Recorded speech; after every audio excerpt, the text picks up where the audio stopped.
তাহলে ফাংশন বা অপেক্ষক এটার সংজ্ঞা আমরা পেয়ে গেছি। এখন দেখো আমাদের ধ্রুবক, ধ্রুবক জিনিসটা কি? ধ্রুবক, ধ্রুবক মানে হচ্ছে যার মান স্থির, যার মান কনস্ট্যান্ট বা ফিক্সড বা স্থির। যেরকম 3 একটা ধ্রুবক, তারপরে 4 একটা ধ্রুবক। 3 কে তুমি 5 বলতে পারবে না, 4 কে তুমি 2 বা 1 বলতে পারবে না, 4 কে 4ই বলতে হবে। আবার এ বি এগুলো সবই ধ্রুবকের আওতায় পড়বে, বুঝা গেছে? তাহলে ধ্রুবক মানে যার মানটা ফিক্সড কনস্ট্যান্ট, যার মানটা কোনো পরিবর্তন হবে না, তাকে আমরা কি বলবো? ধ্রুবক বলবো। আর এটা হচ্ছে চলক।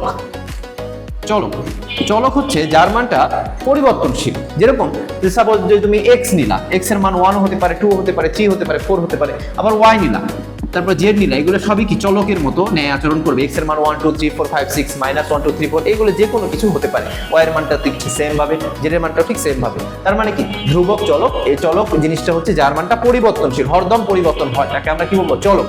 আর ধ্রুবকটা কি? যার মানটা কনস্ট্যান্ট ফিক্সড, তাকে আমরা কি বলবো? ধ্রুবক। ঠিক আছে? ফাংশনের সংজ্ঞা তো আগে দিয়েছি। এখন এখানে আমি 7টা অতি সংক্ষিপ্ত লিখেছি, এই 7টার ভিতরেই তোমাদের আসবে। ঠিক আছে? আমরা এগুলো পারলেই তোমরা বাকি অতি সংক্ষিপ্তগুলো পারবা। দেখো ফাংশন বা অপেক্ষক কি, এর অধ্যায়ের শুরুতেই আমি ফাংশন বা অপেক্ষকের সংজ্ঞা দিয়েছিলাম, ওখান থেকে দেখে নিও যে ফাংশন হলো একটা বিশেষ প্রকারের অন্বয়। অন্বয় মানে কি? আবার সম্পর্ক। ঠিক আছে? আমি লিখে দিয়েছিলাম। ওকে, দ্বিতীয় নাম্বার, দ্বিতীয় তৃতীয় একই রকম। এই দুটোর মধ্যে থেকে মানে এই দ্বিতীয় তৃতীয় আবার সপ্তম, এই কয়টা একই রকম অঙ্ক। তার ভিতরে আমি মনে করো 2টা করবো, 3টার ভিতরে আমি 2টা করবো। তার ভিতরে মনে করো আমরা মাইনাস দিয়ে আছে, তার মানে 2 নাম্বারটা করবো। 2 নাম্বারটা কি বলেছে? যে দেওয়া আছে f of x সমান সমান sin x, sin x। তাহলে f of -π/2, f of -π/2 x এর স্থলে বসবে হচ্ছে -π/2। তাহলে এখানে তাই বসাই, sin -π/2। বুঝে গেছে? sin কিন্তু মাইনাস গ্রহণ করতে পারে না। আমরা কিন্তু এসএসসি তে শিখেছিলাম যে sin, cos, sec মানে এগুলো যে অপারেটর ইয়াগুলো ছিল, আমাদের ফাংশনগুলো ছিল ত্রিকোণমিতিক ফাংশন। এই ফাংশনের মধ্যে শুধুমাত্র cos আর sec, শুধুমাত্র cos আর sec মাইনাস গ্রহণ করতে পারে। ঠিক আছে? বাকি কেউ মাইনাস গ্রহণ করতে পারে না। যেহেতু মাইনাস এখানে আছে, তাহলে মাইনাসের সামনে চলে আসবে sin π/2। sin π/2 মানে হচ্ছে sin কি 90 ডিগ্রি, sin 90 ডিগ্রির মান কি 1, তাহলে -1। এটাই আমাদের অ্যান্সার। আশা করি বোঝা গেছে, ক্লিয়ার? ওকে, এখন আমরা এটা করলাম 2 আর 3 এর মধ্যে 2 নাম্বার করেছি। এই 3 নাম্বারটা 2 এর মধ্যে করে করবা। আমরা এখন 7-এ চলে যাব। 7 নাম্বার কি বলেছে? দেওয়া আছে f of x সমান সমান tan x, sin x এর জায়গায় দেওয়া আছে tan x। তাহলে π/2, তাহলে এখানে হবে তোমার ওইরকম ভাবে চেঞ্জ হবে। তাহলে tan π/2, আমরা জানি tan 90 ডিগ্রির মান কি ইনফিনিটি, হ্যাঁ এই মানটা। তাহলে এটাই আমাদের কি অ্যান্সার। বুঝে গেছি? খুবই সহজ জিনিস। এটা আমাদের ওই যে এসএসসি তে মানের যে চার্ট ছিল, ওই চার্টটা পড়বা। ঠিক আছে? চার্টটা মনে রাখার একটা কৌশল বলে দিই তোমাদেরকে। ঠিক আছে? যে আমি কিভাবে মনে রাখি এই চার্টটা কিন্তু মনে রাখতে হবে। হ্যাঁ, ক্যালকুলেটরও বের করা যায়, কিন্তু মনে রাখতে পারলে তোমার জন্য অনেক সময় সেভ হয়ে যাবে। ঠিক আছে?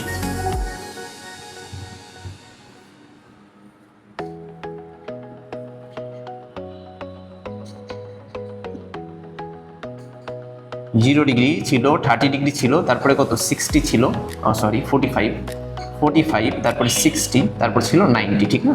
সাইন ছিল, কস ছিল, তারপরে কি ট্যান ছিল, তারপরে আমাদের আরো 2টা ছিল এরকম।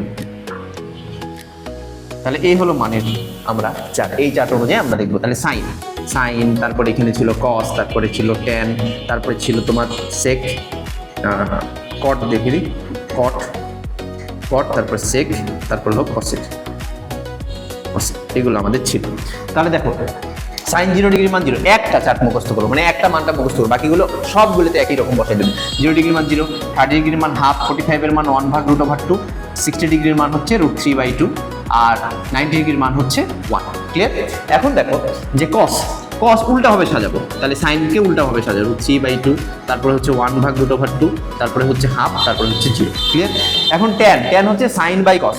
আচ্ছা বলো তো সাইন বাই কস 0/1 মানে কত? 0। 1/2, এই যে এদিকে যদি আমরা 1/2 বাই হচ্ছে তোমার √3/2, √3/2। তাহলে এটাকে যদি 1/2 গুণিত করি, 2 যাবে উপরে আর √3 আসবে নিচে, তাহলে 2 কেটে গেল, 1/√3, 1/√3। তারপরে এইটা যা, এটাও ঠিক তা, এত ভাগ এত, মানে যদি a ভাগ a করি তাহলে 1, তাহলে একই যদি জিনিস ভাগ করি তাহলে কত হয়ে যাবে, 1 হয়ে যাবে। আবার এখানে √3/2 ভাগ হচ্ছে তোমার কত আছে, হাফ। তাহলে যদি আমি √3/2 গুণ করি তাহলে 2 উপরে যাবে আর 1টা নিচে আসবে, 2 কেটে গেল, শুধুমাত্র কত, √3, 1/0 মানে হচ্ছে ইনফিনিটি। বোঝা গেল? কটকে কি করবো, এইভাবে সাজাবো, মানে উল্টা, টেন উল্টা ভাবে সাজাবো, ইনফিনিটিভ, তারপর হচ্ছে √3, 1/√3, তারপর হচ্ছে 0। ক্লিয়ার? সেক হচ্ছে কসের উল্টা, কসকে উল্টে দাও, 1কে উল্টাইলে কত হবে, 1ই হবে। এটাকে উল্টাও, 2/√3 হয়ে যাবে, এটাকে উল্টাও, √2 হয়ে যাবে, এটাকে উল্টাও, 2 হয়ে যাবে, 0কে উল্টালে ইনফিনিটিভ। ঠিক আছে? 0কে উল্টালে আবার 0 না, 0কে উল্টালে ইনফিনিটিভ। ঠিক আছে? কসেক হচ্ছে সেকের উল্টা, মানে সেককে ওই লাস্টের দিক থেকে সাজাও, তাহলে ইনফিনিটিভ 2, √2, তারপর হচ্ছে 2/√3, 1, এই তো হয়ে গেল। এই যে আমাদের চার্ট, এই চার্টটা কিন্তু মনে রাখতে হবে। ক্লিয়ার?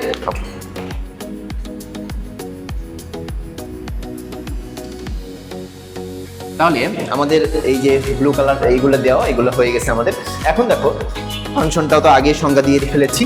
আচ্ছা, এখন চলে আসো এই 4 নাম্বার অঙ্কটা কি বলেছে, যে f of x সমান সমান দেওয়া হচ্ছে x3, তারপর হচ্ছে -3x², তারপর হচ্ছে +4x + 5। এটা আমাদের অঙ্ক। বলেছি কি f of -1, তাহলে x এর স্থলে -1, তাহলে যেখানে যেখানে x সেখানে কি হবে, -1 হয়ে যাবে। হ্যাঁ, যেখানে যেখানে x সেখানে হয়ে যাবে -1। ওকে, তাহলে -1 এর উপর বিজোড় পাওয়ার থাকলে কি মাইনাসই হয়, -1, আর -1 এর উপর জোর পাওয়ার মানে প্লাস হয়ে যাবে, মানে 3 থাকবে। এখানে আবার -4 + 5, তাহলে একটু যোগ বিয়োগ করি, এটা সবগুলো মাইনাস, তাহলে -1 -3 হলো -4, -4 হলো -8 + 5 মানে কত, -3। এটাই আমাদের অ্যান্সার। বোঝা গেল? ওকে, এখন তাহলে এটাও আমাদের ডান। এখন দেখো 5 আর 6 খুবই গুরুত্বপূর্ণ। 5 আর 6 পরীক্ষায় বারবার আসে তোমাদের। এই এখন যে ইয়াগুলা মানে 23, 24 বা 26, 27 সালে এইগুলো আসার সম্ভাবনাটা বেশি। তাহলে দেওয়া আছে কি কি, 5 নম্বরে দেওয়া আছে f of x সমান সমান 3⁻⁻x। তাহলে f of ইনফিনিটিভ কত, তাহলে এটাকে একটু ইনফিনিটিভ করি, ইনফিনিটিভ, তাহলে আলটিমেট ইনফিনিটিভ। আচ্ছা, এটা হলো আলফা, আর ইনফিনিটিভ মানে হচ্ছে এরকম, মানে একটু কাছাকাছি করে দিবে, আলফাটা হচ্ছে একটু দূরে আর ইনফিনিটিভটা হচ্ছে কাছাকাছি। ঠিক আছে? তাহলে এখন 3 কি হবে, -ইনফিনিটিভ। আমরা জানি হচ্ছে 1/ইনফিনিটিভ, 3 লেখা যায়। ঠিক আছে? কারণ আমরা দেখো এই যে এরকম যদি হয় a⁻1 কি হয়, 1/a এরকম লেখা যায়। তো ঠিক একই রকম এটা করেছি। হ্যাঁ, তাহলে ইনফিনিটিভ মানে হচ্ছে 0 হয় ওর মান, যেখানে হচ্ছে ইনফিনিটিভ। তাহলে এই 3⁻ইনফিনিটিভ মানে হচ্ছে এখানে 3 কত হচ্ছে, ইনফিনিটিভ মানে ওই ইনফিনিটিভই থাকতেছে, 1/ইনফিনিটিভ মানে এর মান হতো 0। বুঝে গেছে? সামথিং বাই ইনফিনিটিভ এর মান কি হচ্ছে 0। ক্লিয়ার? তাহলে 5 গেল। এরপরে চলে আসা হচ্ছে আমাদের 6 নাম্বার। ঠিক আছে?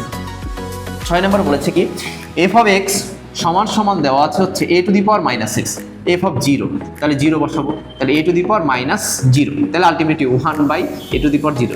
যে কোনো কিছুর মান 0-র মান কত, 1/1, আলটিমেটলি ফলাফল কত, 1। অ্যান্সার। বোঝা গেল? ক্লিয়ার? আশা করি বুঝতে পেরেছো। এখন দেখো, তাহলে আমরা কিন্তু অতি সংক্ষিপ্ত শেষ করে ফেলেছি। ঠিক আছে? অতি সংক্ষিপ্ত আমাদের শেষ, সবগুলোই আমরা শেষ করলাম। এই 5 করেছি, 6 করেছি, 1 থেকে নিয়ে 7 পর্যন্ত। আশা করি বোঝা গেছে। ক্লিয়ার? ওকে।